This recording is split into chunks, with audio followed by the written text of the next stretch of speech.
Ever wonder how we got from those, like brick phones in cars to the smartphones we have now? Right. It's pretty amazing. So get ready because we're gonna dive into how cell phone technology evolved. We're Yeah. talking every generation from the really flunky beginnings Oh, yeah. to that crazy fast 5G we have today. Yeah. And maybe we'll even get a peek at what's coming next. Yeah, well, and what's really interesting is that this all started because people just, I mean, who wants to be tied to a wire, right? Yeah. Think about it being stuck to a landline, like really limited how and where we could even talk to people. Yeah. Wireless tech, though, I mean, it blew the doors wide open Certainly. and changed, well, everything from how businesses work to just our everyday lives. Okay, so picture this. It's the 1970s. You're some big shot, Okay. and you're trying to make a call from your car. You've got this, like, monster phone taking up the whole passenger seat. Oh, yeah, I've seen The pictures. sound is terrible. Oh, it's awful. It's like talking through a tin can, and it costs a fortune. Yeah. Those were the days of 0G, before Okay. cell phones as we even know them. Right. And as primitive as those systems were, they were really what laid the foundation for the whole cellular revolution. Yeah. It's wild to think how those big old car phones and, the limited channels like paved the way for everything that came after. I know. It's crazy. Then, bam, the 1980s hit, and we get the first real mobile phones Yeah. with 1G. Yeah. Huge leap forward. But remember those dropped calls? Tell me about it. So the 1G thing, those analog signals just weren't reliable. And you know what else? Yeah. Security, or lack of it, I should say. Oh, right. Anyone with a radio scanner could listen in on your calls. Yeah. Because those analog signals were super easy to intercept. Oh, wow. It was basically like broadcasting your conversation to the world. Yikes. So Yeah. not private. Nope. But then, Yeah. 2G arrives in the 1990s, and suddenly everything is clearer and way more secure. And remember getting your first text? Oh, yeah. It was like magic. 2G was a total digital revolution. Yeah. Clearer calls, better security, and yes, those magical text messages that, honestly, we just expect now. I know. And it was all because of this thing called GSM, Global System for Mobile Communications. Okay. Before that, your phone was, well, useless if you traveled to another country. Oh, yeah. GSM really opened up the world. It's true. I remember traveling before GSM. It was like being totally cut off. Right. But 2G was just the start. Remember 2.5G, those data speeds? Oh. Painfully slow. Oh, I know. We thought we were so cool downloading ringtones. I know.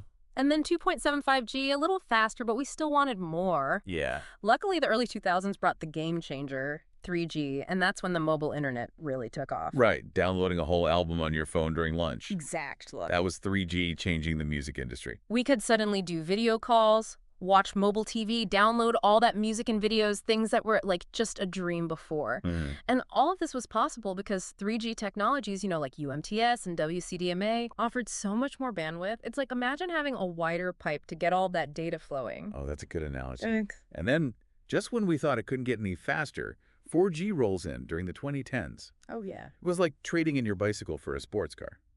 Streaming HD video, no problem. Online gaming, forget lag. 4G technologies, like LTE, were all about speed and responsiveness. They were focused on higher data rates and something called lower latency, which is basically the time it takes for data to go back and forth. Okay. Lower latency meant things happened in real time. Super important for things like video calls and, well, gaming online. Yeah. But even with all that speed, 4G had its downsides. I mean, remember how fast our batteries died? Oh, yeah? And those phones were getting so complex? Well, yeah, it's always a trade-off. More power often means more complexity, and yeah, you're right, more battery drain. But 4G really set the stage for the 5G revolution we're seeing now. Yeah. And it's not just about speed anymore, it's about connecting everything. Smart homes, self-driving cars, I mean, things we haven't even thought of yet. It's mind-blowing. I know, right?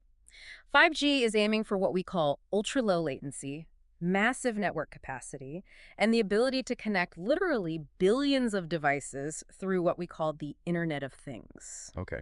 Think about a world where your fridge orders groceries before you run out, or your car talks to traffic lights to avoid traffic jams. Whoa. That's the future, like right there in our pockets. Pretty much. And you know what? Even as 5G is rolling out, Yeah. researchers are already working on 6G. Wow. Like a world where communication is so fast and so seamless, Right. it feels like telepathy. Whoa.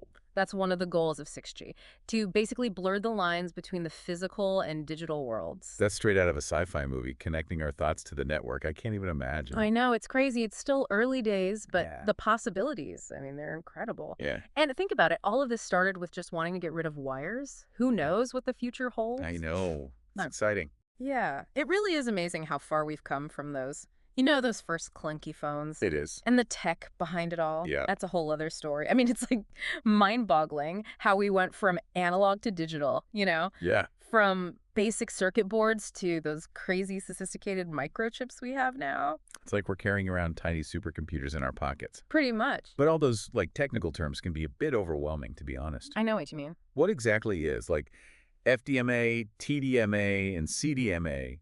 It sounds like alphabet soup. Haha. Yeah, Yeah. I get it.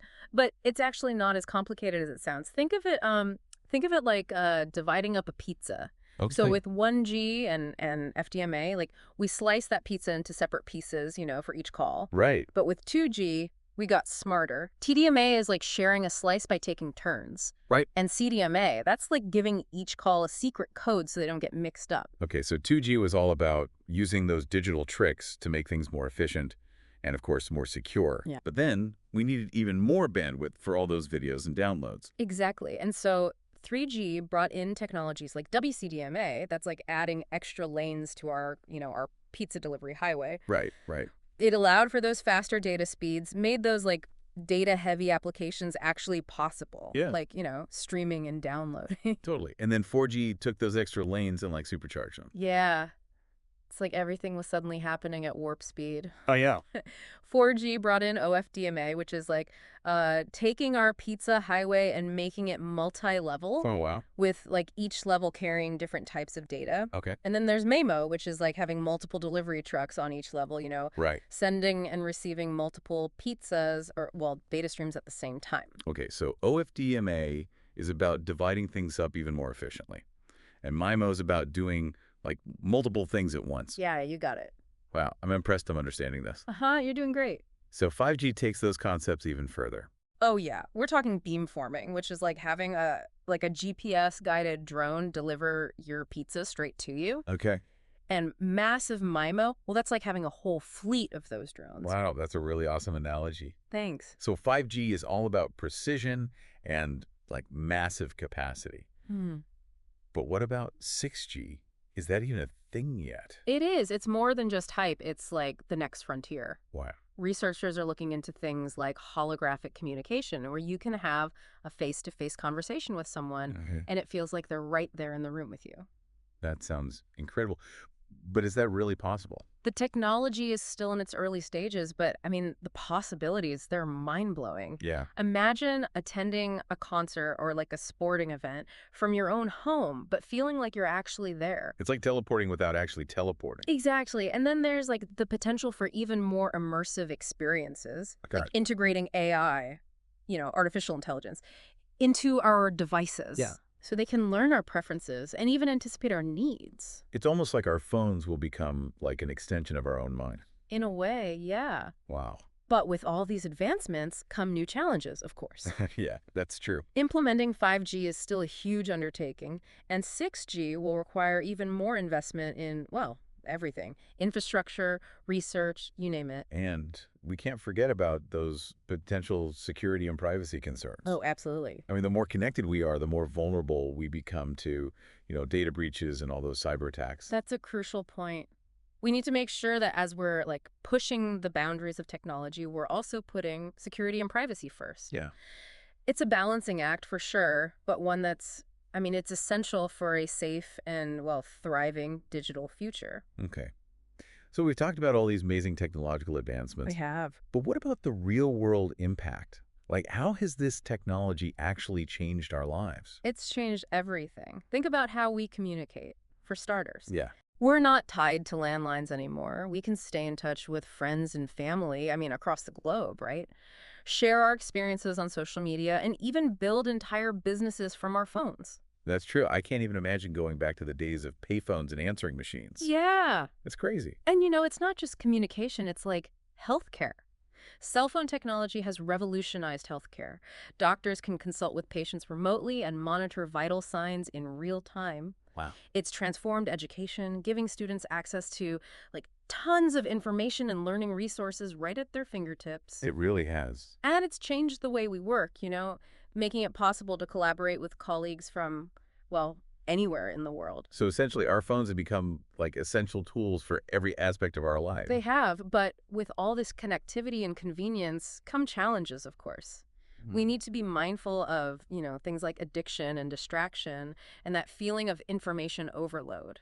It's like anything else, right? Moderation is key. Yeah. We need to find that balance between the benefits of technology and the importance of real human connection, Yeah, mindfulness, and real-world experiences. that's a great point. Technology should enhance our lives, not control them.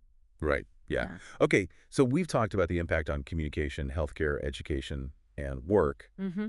But are there other specific examples of how this technology is being used out in the world? Well, think about mobile payments. Okay. They've made it so much easier and safer to buy things. I mean, we can tap our phones to pay for groceries, order food, even send money to friends. Right. It's so much easier than carrying cash. Yeah. Or even credit cards. For sure. Yeah. And then there's the whole world of transportation. Okay. Ride-sharing apps like, Uber and Lyft have changed how we get around, making it easier and cheaper to just get a ride whenever you need one. Yeah. What about self-driving cars? I mean, that seems like something from a sci-fi movie. I know, right? But it's actually happening. It is. Self-driving cars are a fascinating example of how cell phone technology is coming together with other innovations, Right. like AI and sensor technology. Okay. And they have the potential to make transportation safer, Yeah. more efficient, and more accessible for everyone. Imagine a world with no traffic jams I know. and where everyone has access to reliable transportation, regardless of their ability to drive.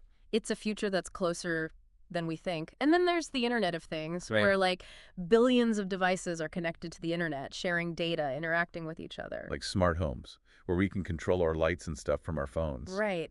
But it goes so much further than that. Yeah.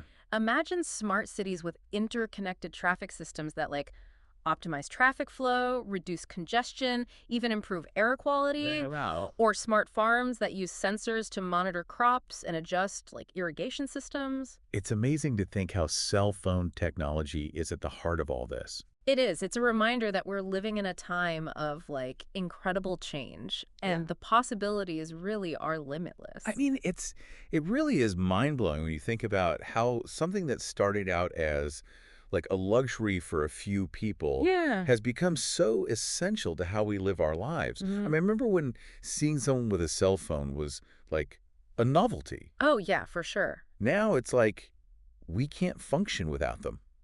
Yeah, it's true. They've become, they're almost like the air we breathe, We don't even think about them. We just expect them to be there. I know, right? It's kind of amazing how fast we just adapt to new tech. It is. I remember getting my first smartphone. Oh, yeah. I thought it was the coolest thing ever. Sure. And now I feel lost without it. But it's not all good, is it? I mean, some people say that that cell phones have made us more isolated, more distracted, less connected to the actual world. Well, yeah, there's definitely, any technology has a potential downside, right? Right. We've all seen those people glued to their screens, walking into things, ignoring everyone. And let's be honest, sometimes that's us. It's true. It's important to be mindful of how much time we're spending on these things, right? Right. Make sure we're not missing out on, actual life. It's all about balance. It is. Cell phones can be amazing tools. They really can for connection, for communication. Yeah, But we've got to use them responsibly and, not let them take over. absolutely. Like anything else, too much of a good thing can be a bad thing. That's true. But hey, let's end on a positive note. What are you most excited about when it comes to the future of mobile communication? Oh, for me, it's the potential to really empower people, empower communities, especially in parts of the world where access to technology is limited. Right.